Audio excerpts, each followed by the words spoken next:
Hello all, so excited to be able to share with you guys today for chapel.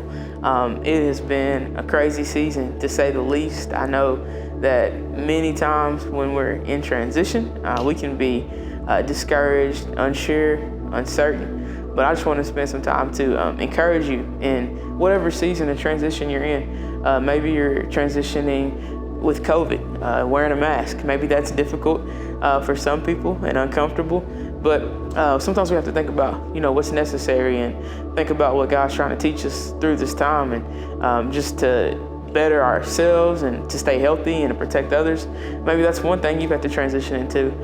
Maybe it's been family transitions. Maybe you've had new members join. Maybe there's been weddings, childbirths. I've been able to see some of my friends' family experience new life coming in, new child coming in, and been to gender reveal parties, and that's exciting.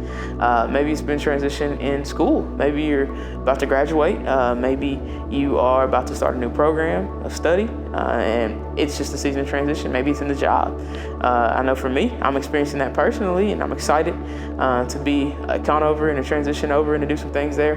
But also, in our excitement, there can be uncertainty, and we wonder, and maybe we question God, what's happening here? What's really going on? I think if all of us take a step back and we look at 2020, we probably had a lot of questions, a lot of uncertainty, a lot of wondering, a lot of soul searching on what is God's plan? What's happening? What's He doing in this season?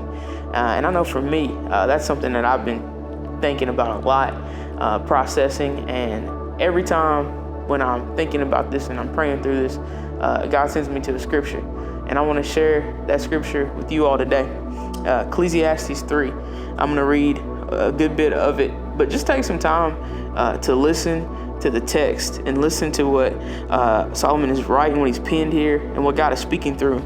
For everything there's a season and a time for every purpose under heaven, a time to be born and a time to die, a time to plant and a time to pluck up that which is planted, a time to kill and a time to heal, a time to break down and a time to build up, a time to weep and a time to laugh, a time to mourn, a time to dance, a time to cast away stones and a time to gather stones together, a time to embrace and a time to refrain from embracing, a time to seek and a time to lose, a time to keep and a time to cast away, a time to rend and a time to sow, a time to keep silence and a time to speak, a time to love, a time to hate, a time for war and time for peace. What profit hath he that worketh in that wherein he laboureth? I have seen that travail which God hath given to sons of men to be exercised there within. He hath made everything beautiful in its time. Also, he hath set eternity in his heart so that man cannot find out work that God hath done from the beginning to the end. Verse 12 says, I know that there is nothing better for them than to rejoice and to do good, so as long as they live. Within this text, God is just speaking a lot. There's a season, there's a time for everything. Transition is guaranteed to happen in Scripture. Maybe it's your season and it's your time to transition and to transfer off some things in your life. Maybe you need to drop some things, drop some people, and transition to something new, a new season, a time to live, a time to die, a time to break down, and a time to build up. Maybe break down your life. Think about what are some things, we all have things we need to work on, things we need to let Christ build us up in.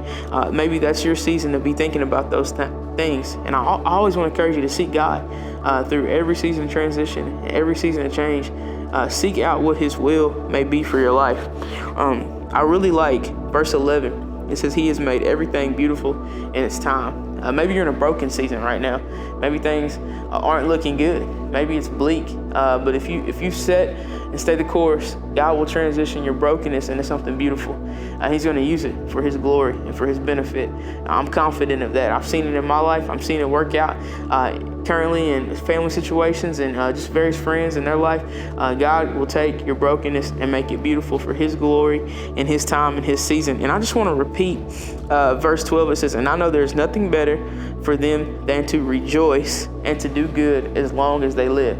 And so we are no doubt in one of the craziest years that I've ever seen in my 30 years of life.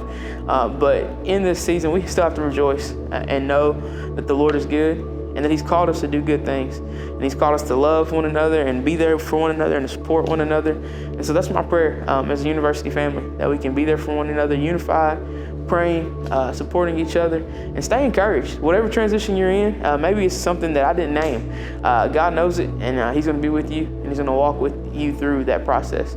I'm praying for you. God bless you. Thank you for listening. And if you ever need anything, don't hesitate to call me.